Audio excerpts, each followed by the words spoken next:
The following podcast is a deep, shallow dive production. And you're going to love it. Okay, let's go.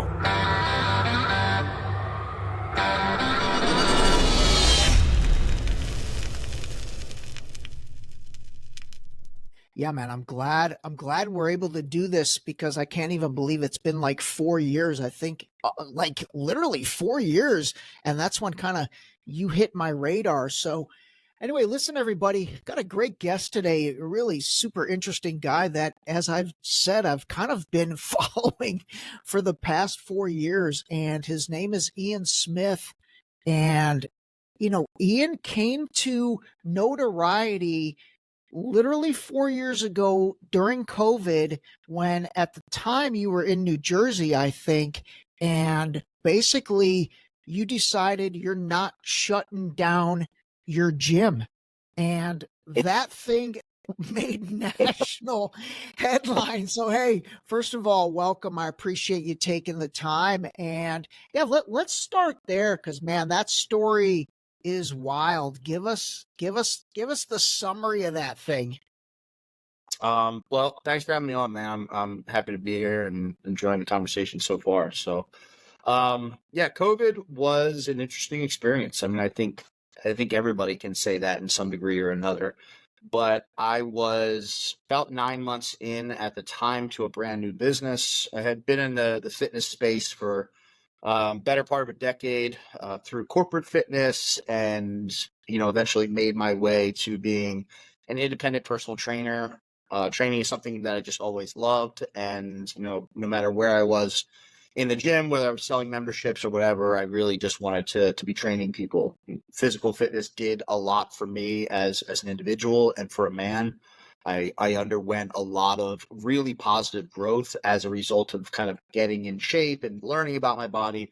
So my passion was always wanting to share that with others, because it made me a radically better, like I said, both a better person and a better man overall. So I went off on my own, and I was very successful very quickly, sort of in the capacity that a one-man show can be. Sort of hit my ceiling very fast. I was within 2 years, I was doing about 90 to 100 1-hour sessions a week. Wow. Yeah, I mean, I was crushing it. I was doing fantastic. I got lucky in a lot of ways with my business. Starting out, I was really at the beginning of the wave of where social media became a marketing tool. Or early on, definitely not at the beginning, but very early on, I sort of realized the capacity for business growth and for sharing as a small business, very competitively marketing, using social media. And I leveraged that really, really well in the early days of Instagram and Facebook, and even stuff like Snapchat. So sort of hit my ceiling. I couldn't work, I couldn't really get any more successful. I could only work so many hours in a day, and I had my own studio, and I wasn't really positioned to run a whole lot of other trainers out there. So the opportunity came along to buy a gym, and it was a dump of a gym. The bones were great, so they say, but it was neglected. There was absent ownership. The culture within the gym was very unwelcoming and downright toxic, especially to women. It was just like a very aggressive, and not in a good way aggressive, just a very hostile gym. Also to newcomers, like it was a very, like just cliquey place. And we came in there and we gave it some TLC, and we busted up the sort of environment. We brought a whole lot of life into it. And the next month, we had a thriving business. We were able to turn it around and pay the bills in the first month, in a business that was 6 months behind on rent. And we really just sort of were going through exponential growth. And 9 months into that, 8 months into that, the whispers of the coronavirus came to the airways, and we heard about it first. And then it was just this weird thing. Everybody kind of remembers this part of the story. It was this bat soup, and then all of a sudden there was like a case in California, and then it was like, you started hearing like the whispers of like martial law and lockdowns, and I think collectively we were all like, what are we, like, quarantining? But those whispers grew louder, and eventually the shutdown order came in New Jersey, and that was a very scary thing for a lot of people, but especially for business owners. And there was no path forward. It was just kind of like, yeah, give us 14 days. But our bills were still due, and then, they promised us money, and we didn't really know what we were actually afraid of. We were seeing people fall, in the streets in China on videos in the news, and bodies stacked outside of, New York hospitals, and all of this stuff that was sort of very overwhelming. There was the great toilet paper shortage of 2020. We had all these weird little incidents, and I think it was just a very confusing time, obviously. But that order came to shut down, and my partner and I did not really agree with it at all. But unfortunately, at the time, we didn't know enough to confidently stay open. We didn't like the idea for a lot of reasons. One, we were doing great. Why wouldn't we want to close our business? Two, how are we going to pay our bills? Three, I don't really trust government, to begin with. I just know that things are a slippery slope, when it comes to governmental powers, you know. So there was a lot wrong with it. But again, at the end of the day, we didn't really know enough, and we didn't know enough to confidently stay open, because at the end of the day, we didn't want to hurt anybody. I mean, it wasn't, Sure. if it was something where people were really dropping dead, we wouldn't want to be on the wrong side of that, obviously. So we shut down, but we were very sort of aware of what was going on. We went right to work the next day as a new gym with a lot of repairs. We had plenty to keep us busy. And day one, I'll try to make this story short, or at least not tell you the long version, because we could do a whole podcast on it. But day one, I was working out in the gym after we had done some work, and I was doing some lat pull downs on one of the cable machines, and a police officer came in the building and said that we would be fined $50,000 and have our business license suspended and have all these court charges against us if I didn't stop working out in my gym. A 14,000 square foot And this facility. is you by yourself in By your myself. gym. I mean, me and my partner are in there, but it's 14,000 square feet. It's a huge gym. And we were like, what do you? So immediately red flag number one. And then, the red flags just kind of kept coming and kept coming. And, it was killing me, and it felt very wrong. Every day I was driving to work, I was driving down this, this 8-lane highway in New Jersey, and it was just empty, and it just felt wrong and weird. And I would drive by a mall on the way down, and the mall was packed. The Home Depot was packed. The Walmart was packed. And then I'd pull into the strip mall where the gym was, and it's vacant, and it just didn't feel right. So that sort of prompted us to really pay attention. All the red flags, and the more we paid attention, the more red flags they were. The more red flags, the more we paid attention. And very, very quickly, we came to the conclusion that we were being bamboozled in some regard. We didn't understand the complexity of it at all, but we knew that we were being lied to, and we knew that there was clear winners and losers in this situation, and that regular people like us were getting the short end of the stick, while places like Walmart and stuff like that. And it just, it's just not right. And we were watching businesses go out left and right. I mean, within a week or two, there was businesses that were folding, because even in, business is not easy, even when it's good. Right. Right. And that's something that politicians don't understand, because these people have never built anything in the real world. They think it's like, oh, just shut down. But even when business is good, it's not easy. And especially when it comes to small businesses, there's no cash reserves. There's no, at least in most small businesses, because most small businesses are under 5 years old. There's no, cushy bank account to sit on and to, to be able to pay your bills. And most small businesses are just a couple bad months away from going out of business. I mean, they just don't operate like that. So it was really, really irritating and frustrating. And we read the economic stimulus plan on day 11 of the shutdown, the $2.4 trillion economic stimulus plan. And I remember thinking, like, man, what's $1 trillion? And because we hear these words, and found out that $1 trillion, if you were to count second by second, it would take you 55,000 years to reach $1 trillion. And like, we're just printing this money, right? And so it's like, this is insane. And then we started to look at where the money was going, and we read that 1,000-page stimulus bill. And a lot of people know, the hospitals were being like incentivized, to record COVID deaths and stuff like that. But one of the things that we caught early on was that the states were being incentivized by this stimulus bill by the federal government to push PCR tests, and they were getting paid for every positive test. So if you remember back then, they used to say, get tested even if you don't feel bad. Right. Right. Yep. And so we looked at what a PCR test is, and we find out that a PCR test is not a tool for diagnosis.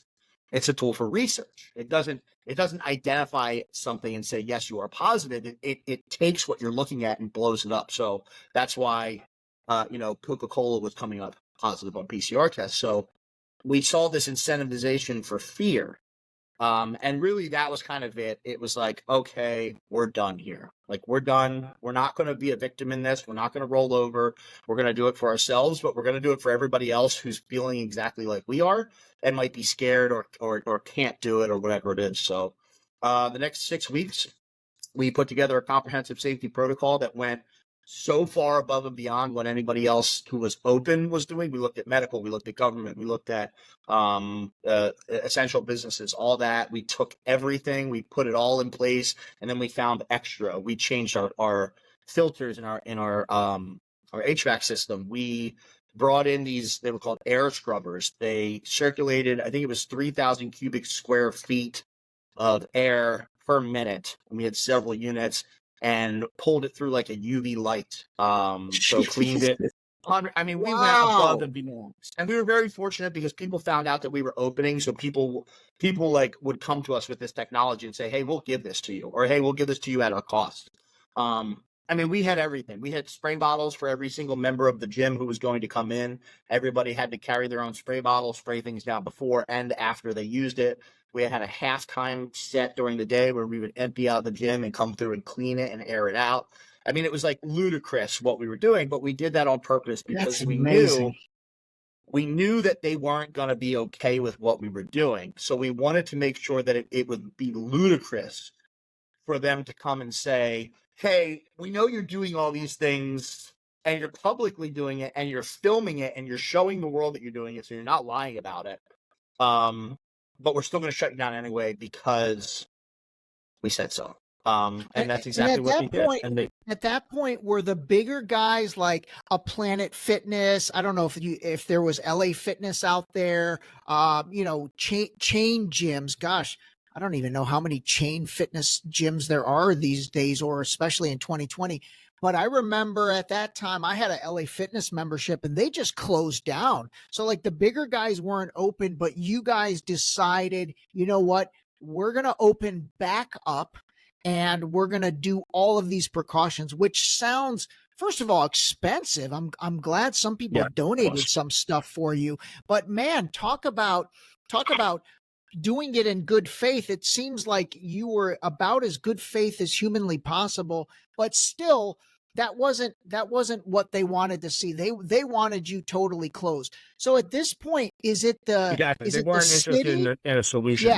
Yeah, they're not interested in the solution at that point. And then again, back 2020, man, fear was gripping everybody. So at this point, was the city coming down on you? Was the state coming down on you? I remember reading articles in the New York Post, the USA Today. It was almost like you were getting fined on a daily basis. So talk us through who was trying to really, I guess, who was in charge of getting rid of you or shutting you down? So I'll speed up the story. So we decided to open, and we opened 2 months to the day that we were shut down. So the thing was, they asked for 2 weeks. We gave them 2 months. There's still no plan to reopen. You guys are kicking the ball around. You know, you're letting restaurants serve liquor, takeout, but we can't. We can't do anything, and none of it made sense. So anyway, I made an announcement a week before, 7 weeks into the shutdown. I went on my Instagram, and I just kind of talked into the phone over and over and over again until I got it right. And it was who we were, what we were doing, why we thought it was important, and how we were going to do it to keep people safe.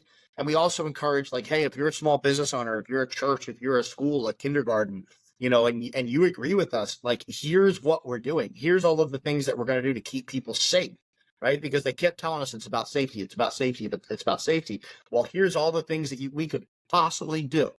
Here's our plan. Take it, run with it, adapt it to your business, do it with us. We're opening next week. And the next day I got a phone call from a producer in Washington. Washington phone number. I pick up the phone. They said, "Hey, is this Ian Smith?" I said, "Yes." They're like, "You own a gym in New Jersey?" I said, "Yeah." They said, "Are you going to open your gym next week?" And I said, "Yeah." "Who's this?" And he said, "It's Alex from the Tucker Carlson show." And I was like, "Oh, hi." Like, Yeah. I mean, we were genuinely hoping that like the local news syndicate might pick up on the story, like, Yeah. because we knew that if we were going to butt heads with the government, which was probably what was going to happen, it wasn't likely that they were going to be like, "Oh, it's okay, just disobey our order." Right. Right. Like, and we didn't expect that. That would have been nice, but so we were hoping for one, maybe Fox Philadelphia to come, and Tucker Carlson calls and says, "I want you on the show tonight." So I said, "Okay." I went to the studio. I was nervous. I was like looking into, I'm in this like studio with the backdrop up behind me, and I've got like makeup on my face and lights in my face, and there's just like a camera, and all I can see is myself. And I can hear, Tucker's monologue and the intro and the monologue, and he starts talking about the gym, and like my heart is just racing. So much so that I could feel it and hear it in my eardrums. Wow. I mean, it was like, here we go. Like, here we go. Like, this is it. You like, Dude, you that's wanted like getting called up to the majors. Like you were expected to maybe get some double Yeah. A ball in with the Yeah, local, yeah. and then he got called up to the majors. I will say this, and I've said this before in regards to Tucker Carlson in particular, is that, I started following him during COVID because I literally was like, this is the only guy that seems to be at least coming at this from a common sense standpoint and Yeah. not just regurgitating the same line.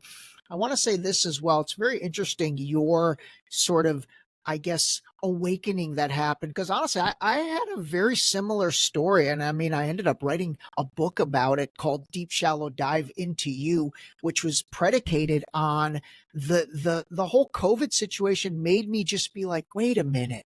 This doesn't make sense. This doesn't make sense. This doesn't make sense.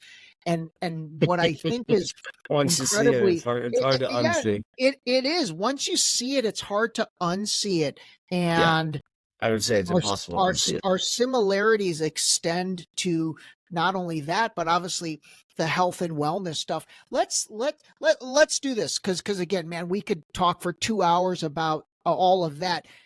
It's over, right? Like your lawsuit's over, things are done.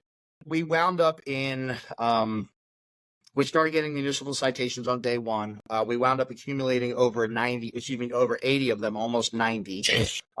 Those municipal citations turned into a court order. The municipal citations, it's like violation of a governor's orders, noise disturbances, zoning violations, they were throwing anything they could at us. Public nuisance. Those were taken by the Attorney General in New Jersey under the governor's orders, with the health department shutdown that we also ignored. They came and stapled some papers on the door and said, like, "You are hereby closed because coronavirus," and we were just like, okay, whatever. So those municipal citations, the health department shutdown order, and then Governor Murphy's executive order to close, which is what the governors were using to do all this stuff. They took that all together and they went to a judge and they got a court order from a judge to shut us down. So that's where our trouble really began. Because there was no real tangible punishment for like municipal citations. It's like a fine. It's like $50 fine. They're like traffic tickets. And the violation of governor's order citation, which is funny, they've never had to prosecute anybody on it in the state of New Jersey. So they didn't even know how or what, like, and it's this archaic statute. Like, it's not even in the updated criminal code. It's like from like the late 1800s it was written. So like, it's not up to standards in terms of the courts. So, there was no punishment. They kicked it to the judge. The judge gave us a court order. That's where now all of these big punishments came. First, they locked our doors. They came in the middle of the night and they changed the locks on our doors and locked us out of our own facility. We broke back in. changed the lock back.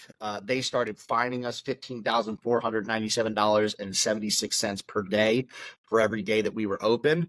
That accumulates pretty quickly because we had about 8 or 9 months of that, maybe more. So, I mean, figure whatever that, times it by that many days. Yeah. They took $200,000 from our business bank account.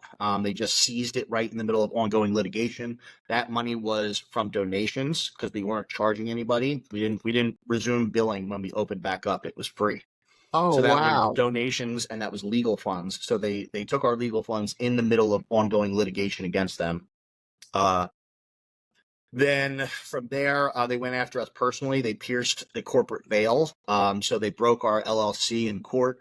How, I don't even know, but the judge permitted it. So they went after us they went after us personally for the debt.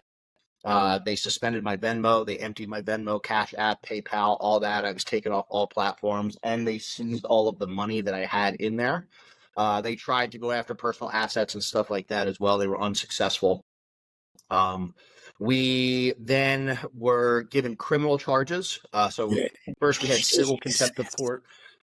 Then we had criminal contempt of court because they went to come lock our doors again for a second time. We took the doors off of the hinges, and we stayed open 24 hours a day, 7 days a week until they arrested us. We were criminally charged for taking the doors off. They came back and they boarded up our doors. So when we got out of jail, we came and kicked the doors in. They applied wood and kicked it in. We were given a criminal charge for that as well. They were trying to give us 5 years. We did take a plea deal on that because it was too hard we were on too many fronts fighting. So we couldn't spend more money in the criminal court. We both took a year probation and just said, fuck off. And then it sort of died down. It got kicked into the courts and it started moving really slow. And the last thing is they suspended our business license. So they revoked our business license. So then they opened gyms right back up after that. They took our business license and they opened gyms a week later. Obviously that was that was a Governor Murphy move, and that's fine. Because we got him and he got us. So it's funny. A little side note: when we kicked those doors open, we had people feeding us information who were sympathetic to us, whether it was police, state police. We had friends. People who couldn't openly support us, but, would send us messages. And there was this woman, I'll never know who she is. She used to send us anonymous emails from Governor Murphy's office. She was one of his aides or something like that. So when we kicked the doors in, I got an email the next day and it was, she had her code name or whatever it was. I'm sure it wasn't real, but, she's like, hey, it's me again. I just wanted to let you know that you guys really got him this time. She said, when he found out that you guys kicked the doors in, and the gym's open again, she's like, I heard yelling and banging coming from his office. So at that point in the game, when they took our business license and reopened the gym, it was you're in a brawl at this point. So it's nothing comes as a surprise. You just got to be oh, all right, you got that. You won that battle, So 2 years into it, the township were the people that took our business license, and we just kept suing them and suing them and suing them. And we would lose and lose and lose. And eventually the mayor contacted our lawyers and said, hey, these guys can't keep this up. When are they going to, they're hurting the town because every time we go to court, taxpayers have to pay for it. He's like, when are they going to quit? And our lawyers were like, do you not see them on the news? They're not quitting. He's like, if you want to end it for the town, just give the licenses back. And we got the licenses back the next week. That's amazing, dude. Yeah, so the township pulled itself. You are resilience personified. Yeah. Holy shit, man. I didn't realize it was, I followed it, but obviously not. It's hard to keep track of everything. It's hard we all had our own kind of stuff. Let me ask you this, because for those that are not watching this on YouTube or watching it on Spotify, you're a big dude. You're a big guy. And I think your business partner was a pretty big guy as well. Did it ever get physical with any of these guys? When they showed up to the place or they boarded you guys up or any of that stuff? Man, I'm not a big guy and I feel like I would lose my temper. But man, we had to be, it's a good question because the anger was certainly there. 100%. But I realized very early on that that would be used against me. Yeah. If I'm like a raving lunatic and I'm like, like screaming, the press was good to us, whether they agree with us or disagree with us. I did every interview. I mean, we went on CNN, we went on Chris Cuomo, we went on TMZ, I did probably 300 different interviews over the course of the 4 years. Wow. And that doesn't include like podcasts and speaking engagements. Like being seen and heard was our biggest weapon, because we could continue to say, look how crazy these people are. Like, look. And like every day that went by, everybody at the gym is just like smiling and like nobody's getting sick. We have a contact tracing system. You can see every single person who's been in the gym, like, we're good here, and then, oh yeah, they just fined us $2 million. Like, there's Crazy Murphy. So that was our friend. But it was very important that you maintain composure, because that's what they wanted. They wanted to see the dumb meatheads, who are angry and violent. And we tried our best to be respectful to police. Although I don't disagree with how many cops handled it. I won't stereotype and or put them, throw out the baby with the bathwater on that. But it was very hard to maintain respect for police when they were doing things that they knew were wrong and were choosing to do it because it protected their job and not ours.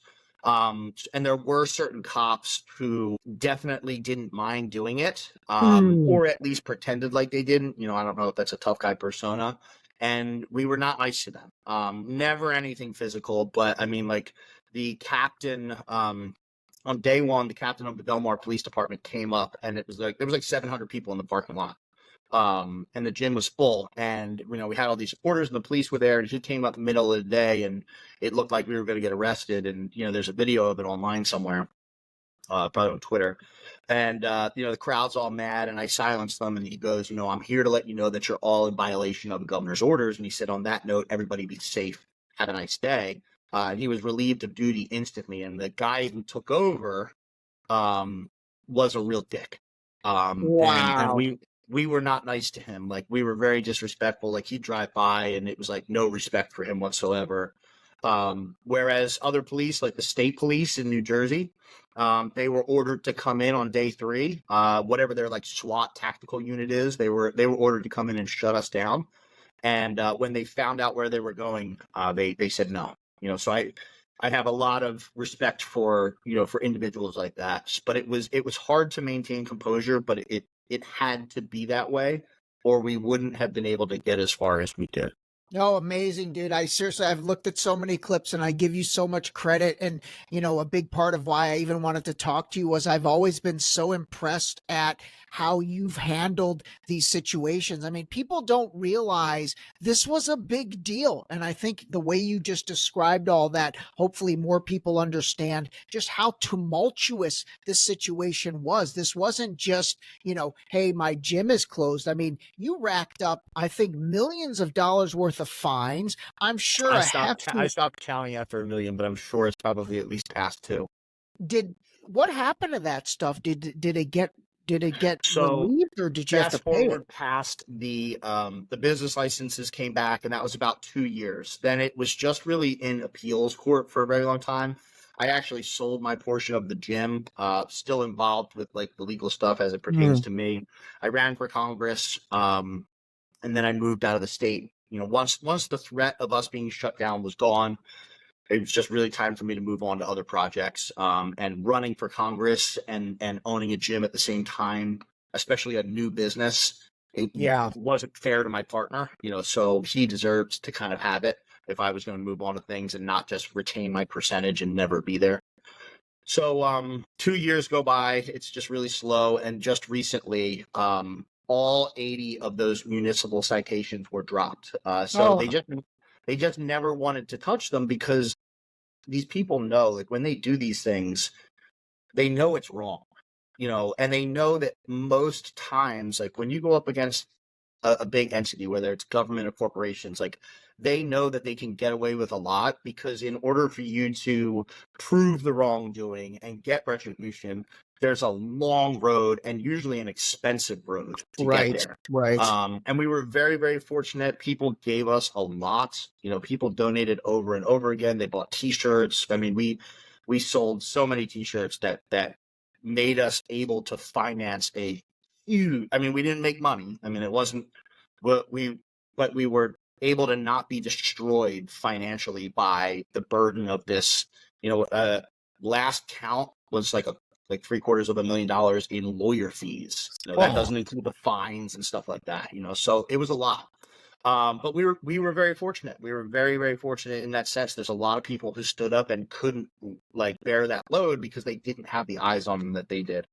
But 4 years in, those charges were dropped. The state would not touch them. The township would not touch them after months and months and months and months of asking for discovery, years of asking for discovery, 4 years actually.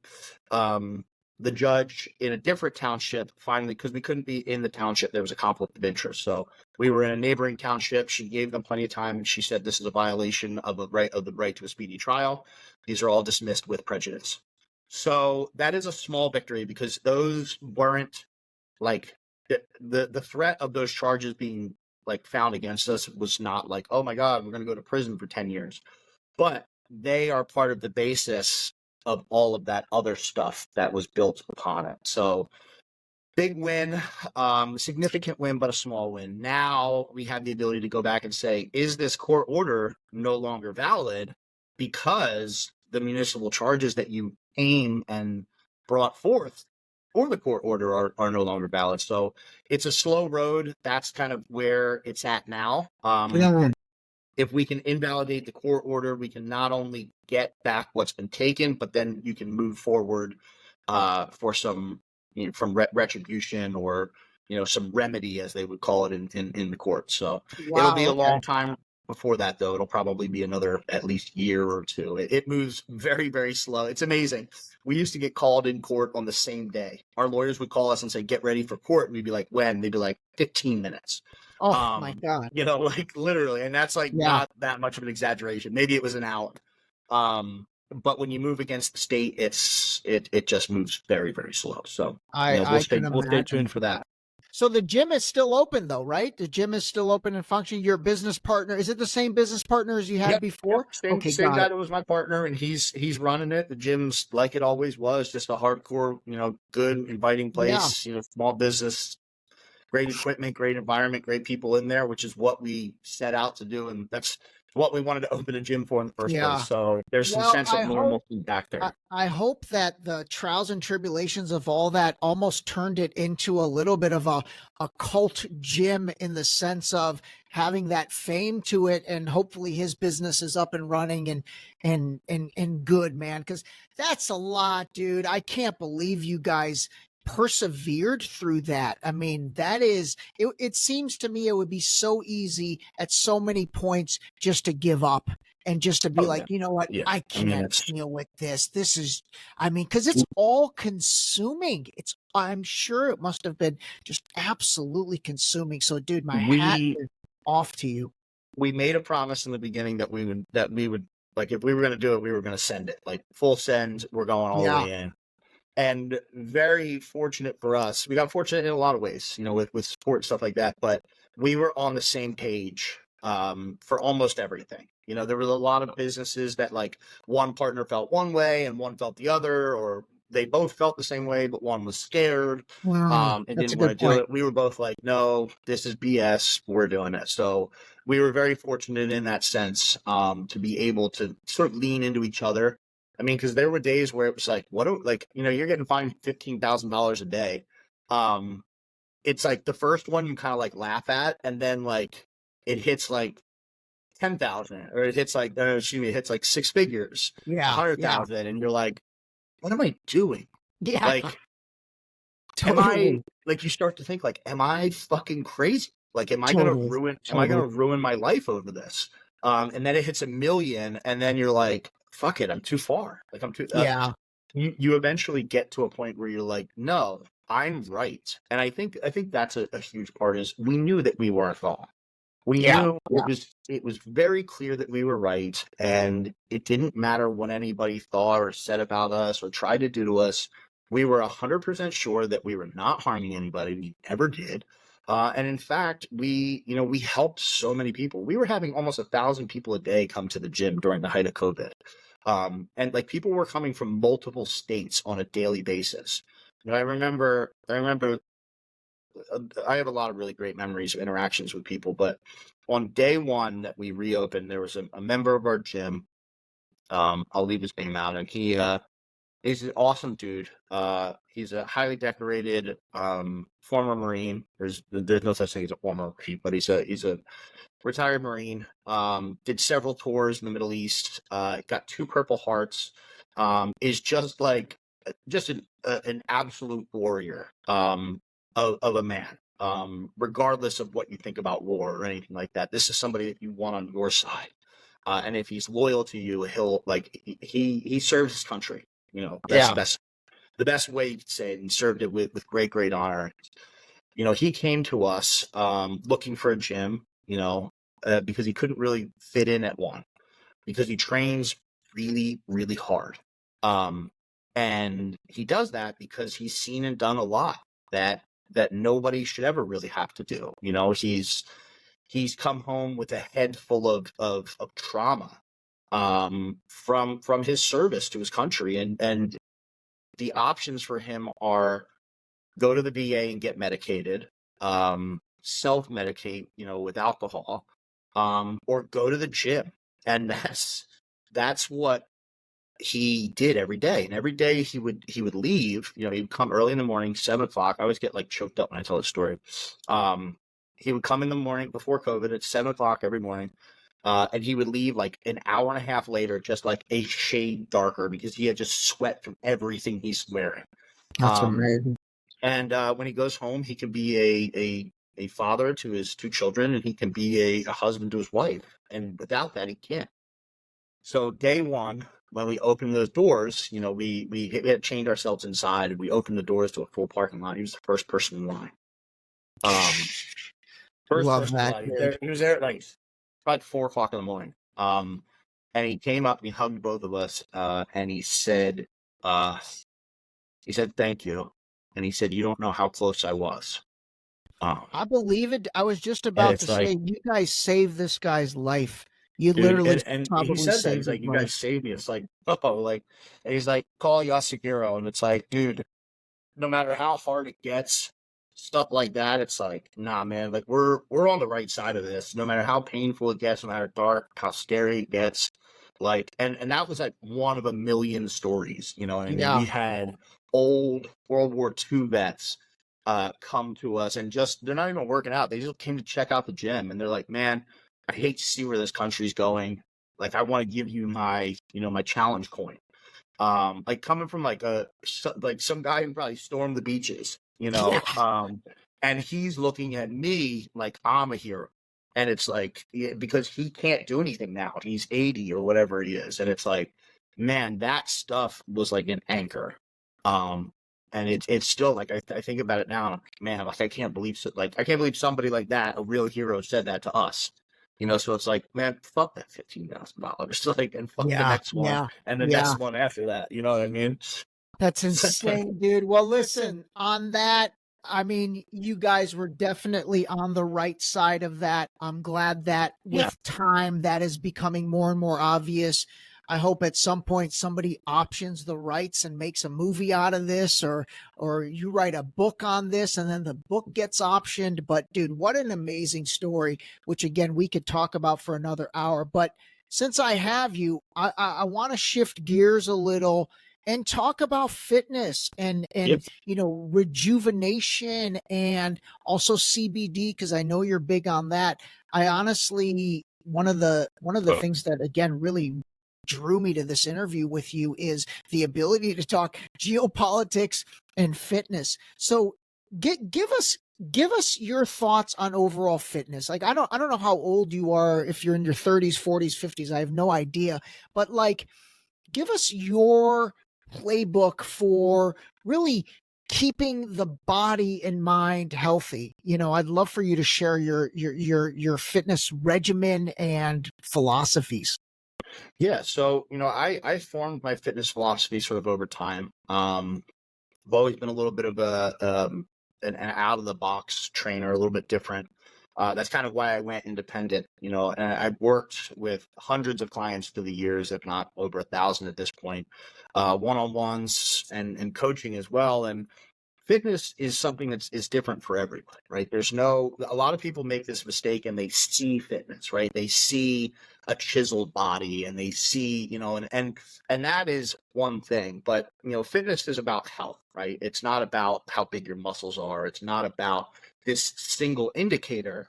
It's about what's best for you, and where you feel and perform your best over a long period of time, right? So, and this isn't a dig at anybody or anything, but like take bodybuilding, for example. Bodybuilding does not equate to fitness.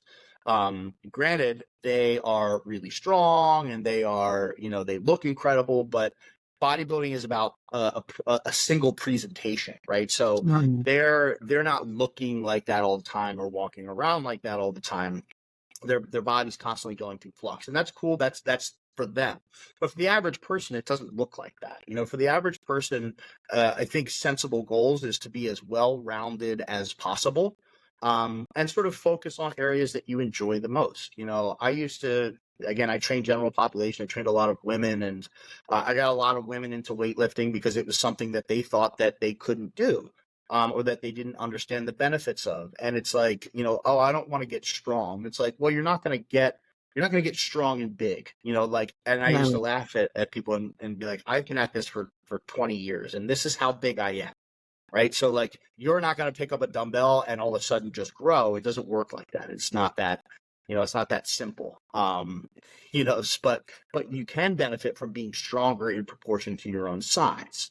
Yeah. And So by the strength. way, real quick, for those just listening, I'm going to guess you're like 6'3", maybe 250. 6'1", 265. All right, 6'1", 265. All right, it's a big boy right there.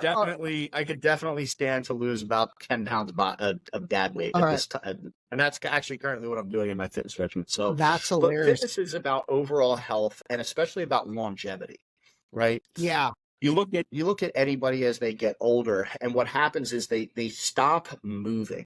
Right? Let's just boil it down to the simplest things. Like fitness is about movement and health is about movement and being able to do things and experience the world and go outside and go on walks and all of this. And the more of those things you do, the more healthier you'll become overall, because the benefits that you're getting from something as simple as like a walk outside is much more than like the calories burned. The fresh air, the sunlight, the mental clarity, it's hard to quantify all of it. But for anybody, I love that, dude. I love that. Listen, I wear an Apple Watch and a Fitbit, so I track my steps. I track everything I can, but I love what you just said about movement. Absolutely. Let's hear that. Yeah, I lost you there for a second. You're back. Apple Watch. What I was saying was I got an Apple Watch on this wrist, a Fitbit on this wrist. I personally have trust issues, but aside from that, what you said about movement, and actually I've said this a million times, but hopefully people will listen coming from a seasoned professional like yourself. That's the key, man. You got to move. And I love where you just took it. Yeah, it is. And I love where you just took it because I've never taken it there. We tend to over, especially for somebody who's like, quote unquote, not in shape. We tend to look at fitness as like this like scale, this mountain where we don't know what the first step is because we're looking at like the peak, right? Like you're looking at somebody who, man, I wish I was that guy. I wish I was as strong as him. And it's like, you're looking at this mountain that you have no idea how to climb. And the reality is that, fitness is about just learning about your body and what works best, because we are all built exactly the same, right? We all have the same basic components, but we're all incredibly unique. There's a multitude of factors that make you unique. So what is best for you as an individual is never going to be the same as what's best for the next individual. But there's not a need to overcomplicate it. There's not a need to get it right on the first try. I've gone through so many different sort of phases in my health. You know, I used to be big into sort of like MMA training, and my endurance was crazy, and I got into weightlifting, and I was obsessed with being strong. And as I get older, I'm looking more towards sort of balance. I like being strong, but I also don't want to be tired because I'm so heavy. Or I haven't done any conditioning that like I can't play with my son. You know, so it's just about moving. That's it. Like I always recommend people start with a walk, go for a daily walk every day, and you're going to be inspired to do and try other things. Some of them you may love, some of them you may not love. I just recently found out that I love to swim. I moved down to Florida, and I have a pool, and I jumped in it and realized that like I hadn't really swam a whole lot since I was a kid. Yeah. And I realized also that like I suck at swimming. You know, like, and I was like, man, that's kind of scary, like not being able to swim well. You know, like I live in an area where water is like, man, if I ever found myself in trouble, like I should probably learn how to tread water. And I started there. And then the benefits I got from it were incredible. I started feeling better in my neck and my shoulders. I sort of healed all these other things that are going on. So you don't have to have all the answers. You just have to start experimenting and really pay attention. You know, that's like the big thing is you should always be, you don't want to go in and just like blindly be in the gym, like pushing and pulling stuff. Like you should pay attention to how you're feeling. You should pay attention to if things are challenging, why they're challenging, what is hurting, where are you weak? And really what you put into it is what you get. The more you're kind of like, you know, with the Apple Watch and the Fitbit, like those are tools that pull your attention to data and to information so that you can understand, hey man, I feel really good when I walk about 15,000 steps per day. My energy levels are really good. And then, you know, you're like, man, I don't feel so good. And you look back at your data and you're like, well, I've been a bum for 3 days and my body's telling me like, get up and get moving. But whatever you fall into, it's going to keep you young. You look at anybody who's over the age. I read this interesting statistic. I saw it online, and I'm sure it might be true or not true, but it sounds pretty close. Let's just say that. And they said by the time your average adult reaches 30 years old, they will never sprint again. Interesting.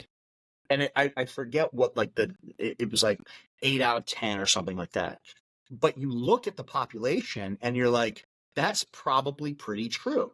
You know, you look at the condition of most Americans, we're fatter than ever, we're sicker than ever, we're less productive than ever, we're less skilled than ever.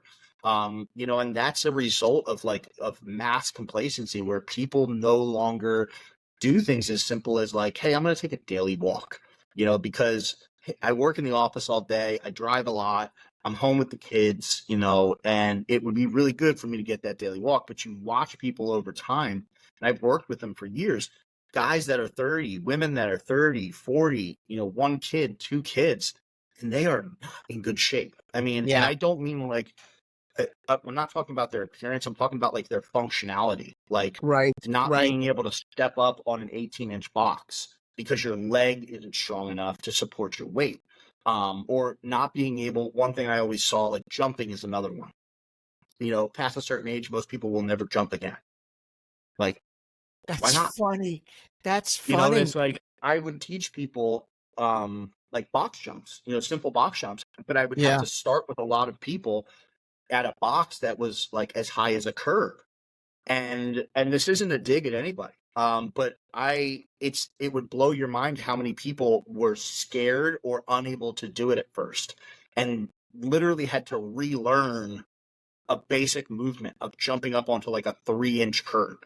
And that's just because they don't move. People don't move. So, you know, fitness is awesome. It's the best gift you can give yourself. It absolutely is. You know, that's interesting. The sprinting and the jumping. That's funny. I actually had a similar thought process. I literally yesterday at the gym, these guys were playing hoops, and I played basketball growing up, but man, I haven't played in years. And so I literally was like watching these guys, and I'm like, am I never going to play basketball again? Like, is that phase of my life done? But then I was like, no, I need to not make that done. But what you said is even more interesting. Like, man, I haven't just sprinted in a long time or even jumping. That makes a lot of sense. Let's talk a little bit about, all right, just to summarize that, I think I might have froze on you a second. Yep, There you're we good. go. I'm back. Okay. I love the movement.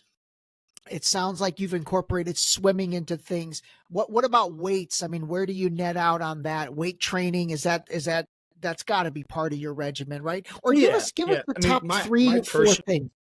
my personal routine is a daily walk. And I always try to make it outside. Walking on a treadmill is not the same as walking. Um, like the ground is moving under you and you're kind of just picking your feet up. Whereas like when you're walking on the ground, you're propelling yourself. It's quite a bit different. And that's not to say it doesn't count, but take a nice outdoor walk. I take one once a day, sometimes twice a day. Like a brisk walk too, like don't dawdle.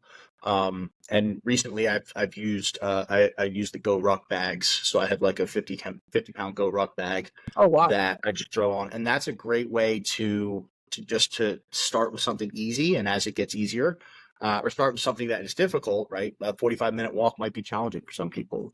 That's challenging for most people, is a brisk 45-minute walk. When that becomes easy, throw some weight on and you'll get stronger and stronger, and that'll make you faster. It'll make you lighter on your feet, all these other things. So I do that. And then I weight lift about 4 days a week. Your average person, that's sufficient. Unless you're trying to specialize and you really want to grow, right? You might want to lift more days. Or if you want to get really strong, you might want to lift more days. But 4 is usually good for most people. Men, women, doesn't really matter the age. You can cover your whole body. And resistance training is always good. It's going to help keep muscle on you. Muscle is an active tissue.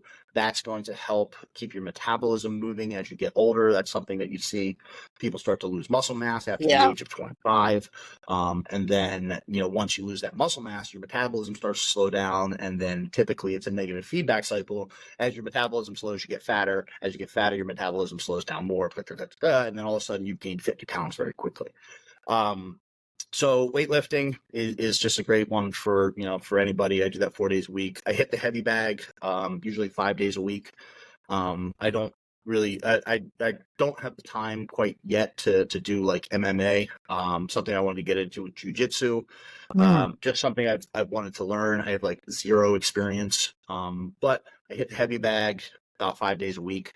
I'll go just for about 30 minutes, and just put on a timer and just alternate 1 minute on. I start with 1 minute on, 1 minute off. As you get sort of more conditioned, you can do a minute 15 on, 45 off, whatever variables you want to play with. But that's good. It gives me great sort of sprinting cardio, on off. And then I try to tread water every day. I usually just do like a couple minute rounds. I started actually with 30 seconds. And then I just go grab the ledge and I'd wait and then I go back. Now I work my way up to like 5-6 minute rounds. I do like 3 of them in the morning. That's a great way for me to wake up. Because for me, especially, if I don't get up and get moving, my whole day is sort of slow. Like I need to get up and I need to have my morning wins right away. And that's like an easy one for me is I just go jump out into the pool and it takes zero effort for me to go do that. And that's really the bulk of it there. I love it. I love it. I love the morning wins. All right, really quick, let's talk 2 more things. Diet. Any real tips on diet? Because I have to imagine you kind of, that's part of the health regimen. Yeah. So diet, again, is something that people overcomplicate like crazy. You want to lose weight, you should track your calories. You should get yourself a macro counter. Yes, it is annoying to do, but if you want to lose the weight, it's the easiest way to do it. We're all different. Again, just like I said, you and I could be the same age, pretty much the same height, same sort of build. You could burn more calories than I do on a regular basis. Just because of the way you're built genetically, but also, we're not together doing the same exact thing every day. You may have more active time than me. So use a calorie counter to kind of track what you're eating. And then you can change the numbers of what you're eating. If you're not losing weight, that means you have to cut your calories. So you say, all right, I'll eat 500 less calories or 250 less calories. And the same thing goes with weight gain. It's very, very simple. You want to gain weight, you have to have a caloric surplus. But you can't do that blind. You need the data. You showed me the Apple Watch. I love stuff like that. I don't wear the Apple Watch. I have a Whoop. But the data is your friend because it allows you to make educated choices moving forward, and it allows you to learn about what works and what doesn't. When it comes to actual food, keep it simple. Keep it simple. Fruit, single ingredient meals, things like beef and rice, meat and rice, super, super easy. The less processed it is, the better. It's so much, and there's so much evidence for it, but there's a mountain of evidence that shows that the food that we eat generally, the highly processed food, it may have X amount of calories and stuff, but there's so many sort of additives and chemicals and other things that affect our bodies that this food is making us fat. So you can be like, oh, well, I only ate, 1,500 calories today, but you had a McDonald's cheeseburger, and a bag of Funyuns. It's not the same as 1,500 calories of fruit and meat and some vegetables. Just find what you like. Like, I don't like a lot of stuff, but I love bananas, and I crush bananas, and I crush blueberries. And I like fruit. I'm not big on vegetables. I get them where I can. And get your protein from meat sources. Beef is like a superfood. Things like raw milk, things like raw cheeses. Like, you want to be as close to your food source as possible. Don't buy your eggs from the grocery store. Buy them from the corner market. And if you do buy them from the grocery store, spend the extra money and get the pasture-raised ones. But keep it simple in terms of ingredients. The less ingredients you have in there, the better you're going to feel and the better your results will be. All right, fantastic. All right, last thing, let's talk CBD, because I think that's one of your businesses as well. And at the end of this, I'm going to have you share where we can find you and support you and all that stuff. But, CBD is something I've never really gotten into. So I'd love a kind of just your top line thoughts on it, and then what products you guys support and your business and all that. Let us know about that. Sure. So, I have a CBD company. I'm a partner at a CBD company. We're called Recovery CBD. CBD came onto the scene years ago and sort of exploded onto the U.S. market suddenly. And there was a gold rush of people who opened up CBD companies because there was this new market. And it sort of, the bottom fell out of it quite a bit. Reason being, a lot of the product wasn't great, but also like you said, you don't know a lot about CBD. So it's hard to sell a bottle that's $120 to somebody who doesn't really understand what it is and what it does. So there wasn't a whole lot of customer, sort of education. So CBD is a cannabinoid that comes from the cannabis plant. It is not a psychedelic. So it's not THC. THC is the substance that gets you high. CBD is what's called a cannabinoid. It's a chemical. They're in your body anyway. You find cannabinoids in breast milk and all sorts of stuff. And there's a whole class of them. CBD is one of them. It's an anti-inflammatory, is its sort of main property. So inflammation, when it comes to the body, is the source of pretty much every type of dysfunction and disease that there is. And inflammation can come in many different forms. It can come in the form of like swollen muscle tissues, right? So if you have tendinitis, which is something that a lot of people deal with, tennis elbow, that's caused from inflammation. It's angry, like sort of bent up, banged up, not stretched and well taken care of muscles that are inflamed and thus causing discomfort. A lot of diseases are like that too, that they're caused from inflammation. So having an anti-inflammatory present in your system is going to do wonders to combat that inflammation. So it's going to make you just feel better overall. CBD is definitely a daily product. It's like a multivitamin, right? So if you take a multivitamin for one day, it doesn't really do anything for you. The benefit that you get is having those vitamins present in your system day after day after day so that they can be utilized. And these are things that are called micronutrients, right? I just talked about macronutrients. That's your protein, your carbohydrates, and your fat. Micronutrients are all your vitamins and minerals that have all these complex jobs in the body, right? So vitamin D3 is a really important one that most people are deficient in. Vitamin D3 has to do with a whole lot of things, but it affects your hormone system. So having the CBD in your system daily sort of lowers the overall inflammation over time, and thus your body's just going to sort of run better overall. So that's one sort of major thing. And then it's got a whole bunch of other remedies when it comes to acute pain, disease and dysfunction.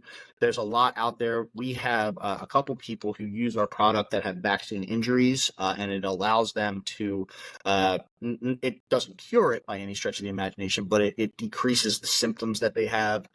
We have people who use it who are cancer patients for pain and neuropathy and stuff like that. So wide range of stuff, all kind of has to do with inflammation, but it can help in a variety of ways. Pain is usually one of them, but dysfunction as well in terms of, something going wrong with the body. And there's a wealth of information out there. If anybody has any questions, you can message directly and we'd be happy to chat with you about it, because it's important that people understand what it is. So we have a company that's based out of Maine. It's called Recovery CBD. We are one of the few companies that manufacture their own CBD. We manufacture it here in the United States. Most of it is white labeled, so some big companies making it and just slapping a label on it. Yeah. Our product is also 100% THC free. There's no need to have it in there for two reasons. One, it doesn't, a lot of people don't know what a little bit of THC means. And they're like, no, I don't want any, even though it's not enough to really get them high or anything like that. Some people can't, a lot of people who have jobs that require drug testing and stuff like that. And the reason it's in there is based on a really kind of skewed study. It's called the synergistic effect, where if the ratio of CBD to THC is 1-to-1, there's sort of a synergistic effect between the two chemicals that sort of help with other things. However, no CBD on the market that has THC is 1-to-1. It's trace elements of CBD or THC. So it's a lower quality product because to isolate anything means it's more pure. So we have 100% CBD. And that's really, really important because A, there's no need for it in there. And B, it makes it taste like crap too. It gives it like an earthy taste. So 100% THC free. We have a whole line of products. We have what are called tinctures. They're the things that you sort of, little oil you put under your tongue. That would be like your daily one. We have sleep products as well that have CBD, and another one called CBN. Again, just another cannabinoid. And that is a mild sedative, helps you go to sleep and stay asleep, non-habit forming, really good stuff. We have pet tinctures, and then we have oils and rubs for skin. So we have like an icy hot, which is good for muscle and joint pain. We have like a tiger balm, which is just the opposite of icy hot, so menthol cooling. It's got like cinnamon and pepper in it, so it sort of opens up and gives you that heating there as well. And then we have a whole line of other products as well. There's a wide range of them, but it's great for anybody, just to sort of take it as a daily supplement, but especially for people that have any type of pain. The CBD rubs, not only does it helps sort of curb the pain, but the CBD again acts as an anti-inflammatory. So anti-inflammatory. If you pull your back, if your back muscles are all jacked up, you throw some CBD on it, it's not going to fix it, but it lowers the inflammation. And what that does is, as the inflammation is lower, the body can get in and do what it needs to do properly. Got it. That makes total sense, man. I'm a huge advocate of minimizing inflammation. I think inflammation is the root of all issues internally in the body. Sugar is one of the primary culprits of that. So I've talked a lot about inflammation. A lot of our food is very inflammatory. Absolutely.